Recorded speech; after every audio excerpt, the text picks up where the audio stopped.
Mente, Caráter e Personalidade, volume 1, capítulo 10, Conhecimento. Obra que requer discernimento e discriminação. Tratar com mentes humanas é a obra mais bela e ao mesmo tempo a mais difícil dada a mortais. Os que se empenham nessa obra devem ter claro discernimento e boa faculdade de discriminação. A verdadeira independência mental é um elemento inteiramente diverso da precipitação. Essa qualidade de independência, que leva a uma opinião cautelosa, devota e deliberada, não deve ser abandonada facilmente, pelo menos não antes que a evidência seja suficientemente forte para nos dar a certeza de que estamos em erro. Esta independência manterá o espírito calmo e estável entre os inúmeros erros que prevalecem e levará aos que ocupam posição de responsabilidade a considerar cuidadosamente a evidência, sob todos os ângulos, sem ser arrastados por influência de outros ou pelo ambiente, afirmar conclusões sem a devida compreensão e completo conhecimento de todas as circunstâncias. Tarefa exigente. Visto como o homem custou tanto ao céu, isto é, o preço do amado Filho de Deus, quão cuidadosos devem os pastores, professores e pais ser no trato das almas que foram levadas sob a sua influência. É uma bela obra, tratar com mentes, e deve-se cumpri-la com temor e tremor. Os educadores da juventude devem manter perfeito domínio próprio. Destruir a influência de alguém sobre uma alma humana pela impaciência ou para manter indevida dignidade e supremacia é um terrível erro, pois pode ser o meio de perder para Cristo essa alma. As mentes juvenis podem tornar-se tão deformadas por uma orientação imprudente que o dano causado pode nunca mais ser vencido completamente. A religião de Cristo deve ter uma influência controladora sobre a educação e preparo dos jovens. O exemplo do Salvador, de abnegação, bondade universal e longânimo amor, é uma repreensão aos pastores e professores impacientes. Ele pergunta a esses instrutores impetuosos: é esta a maneira em que tratais as almas pelas quais dei minha vida? Não tendes em maior estima o infinito preço que paguei por sua redenção? O médico encontra todas as espécies de mentes. O doutor deve procurar aumentar diariamente sua bagagem de conhecimentos e cultivar a cortesia e apuro de maneiras. Deve ele ter em mente que se associa com todas as espécies de mentes e que as impressões que ele dá se estenderão a outros estados e refletirão sobre o instituto. São necessárias paciência e sabedoria. Os pastores devem ser cuidadosos em não esperar demais daqueles que ainda andam às apalpeladas nas trevas do erro. Devem fazer bem o seu trabalho, confiando em que Deus comunicará às mentes indagadoras a misteriosa, vivificante influência de seu espírito, sabendo que sem isso os seus labores não terão êxito. Devem ser pacientes e prudentes ao tratar com mentes humanas, lembrados de quão variadas são as circunstâncias que produziram tão diversificados traços individuais.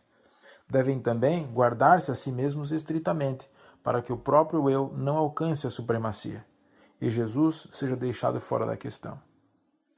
O amor de Cristo abre o caminho. Unicamente aquele que conhece o coração sabe a maneira de levar o homem ao arrependimento. Só a sua sabedoria nos pode dar êxito em alcançar os perdidos.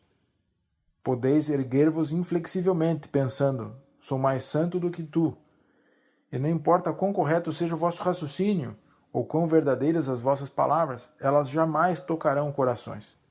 O amor de Cristo, manifestado em palavras e atos, encontrará caminho à alma, quando a reiteração do preceito ou do argumento nada conseguiria.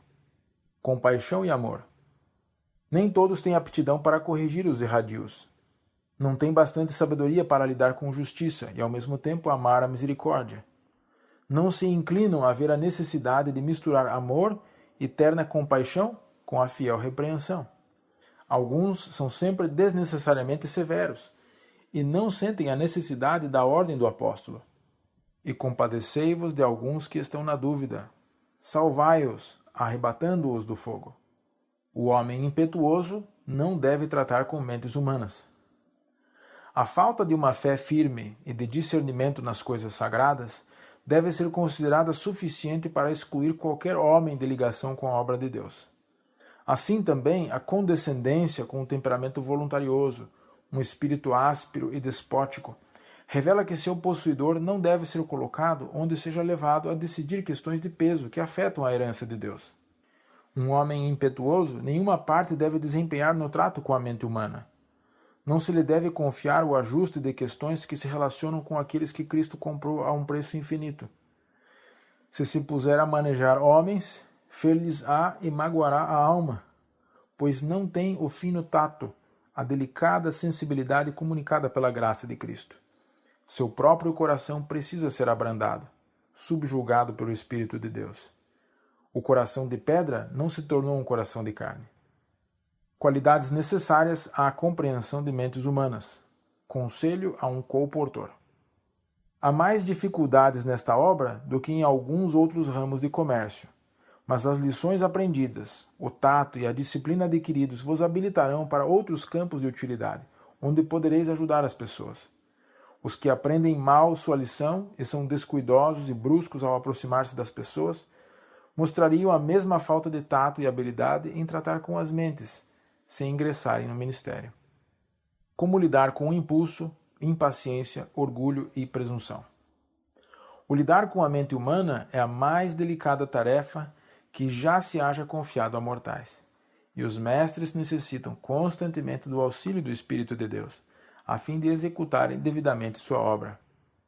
Entre os jovens que frequentam a escola, encontrar-se-á grande variedade de caráteres e de educação. O professor terá de enfrentar impulso, impaciência, orgulho, egoísmo e indevida presunção. Alguns dos moços viveram em ambiente de restrição e aspereza arbitrárias, o que lhes desenvolveu o espírito de obstinação e desconfiança. Outros foram mimados, sendo-lhes permitido por pais excessivamente amantes que seguissem as próprias inclinações. Tem-se desculpado os defeitos até que o caráter ficou deformado. São necessários paciência, tato e sabedoria. Para lidar com êxito com essas diferentes mentalidades, o professor necessita exercer grande tato e delicadeza na direção, ao mesmo tempo que firmeza no governo. Manifestar-se-ão, muitas vezes, desgosto e mesmo desdém para com os devidos regulamentos. Alguns porão em campo sua habilidade para esquivar-se aos castigos, enquanto outros exibirão indiferença e pouco caso para com as consequências da transgressão. Tudo isso exigirá paciência e domínio e sabedoria por parte daqueles a quem foi confiada a educação dos jovens. Procedimento que pode deixar irreparáveis cicatrizes e feridas. Talvez o professor tenha suficiente educação e conhecimentos nas ciências para ensinar. Verificou-se, porém, possuir ele tato e sabedoria para lidar com mentes humanas? Se os instrutores não têm o amor de Cristo no coração, não estão habilitados a assumir as sérias responsabilidades que impendem sobre os que educam a juventude. Carecendo eles próprios da mais elevada educação, ignoram como lidar com a mente humana. Seu próprio coração insubordinado luta pelo controle. E sujeitar a mente e o caráter plástico das crianças a tal disciplina é deixar nessa mente cicatrizes e ferimentos que permanecerão indeléveis. Exige-se a mais delicada discriminação.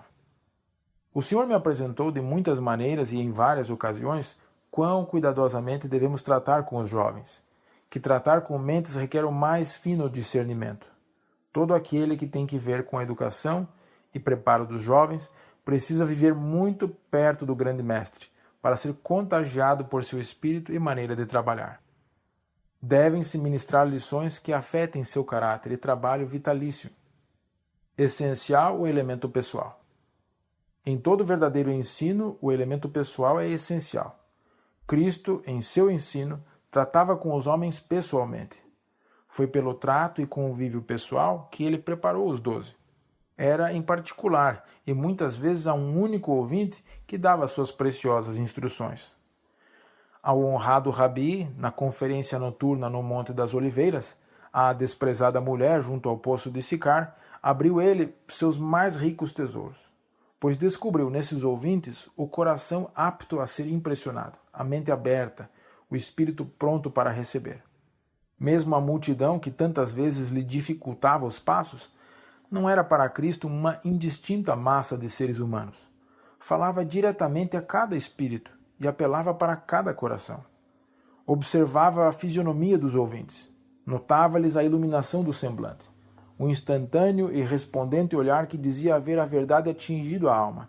E então vibrava-lhe no coração uma corda correspondente, de jubilosa simpatia. Excesso de trabalho desqualifica para lidar com outros.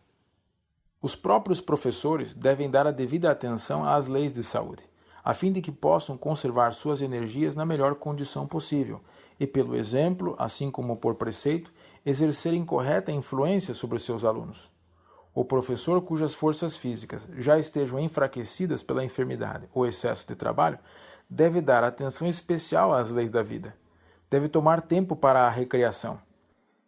Não deve tomar sobre si responsabilidades além de seu trabalho escolar, que o sobrecarreguem por tal maneira física ou mentalmente que seu sistema nervoso fique desequilibrado, pois neste caso ele ficará incapaz de tratar com as mentes e não poderá fazer justiça a si próprio nem a seus alunos. Compreender diferentes necessidades. Foi-me mostrado que os médicos de nosso instituto devem ser homens e mulheres de fé e espiritualidade. Devem pôr em Deus sua confiança. Dos que vêm ao Instituto, muitos há que, por sua própria condescendência pecaminosa, trouxeram sobre si doenças de quase todas as espécies. Essa classe não merece as atenções que frequentemente requerem, e é penoso para os médicos dedicar tempo e forças a essa classe aviltada física, mental e moralmente. Existe, porém, uma classe de pessoas que, por ignorância, viveram violando as leis da natureza.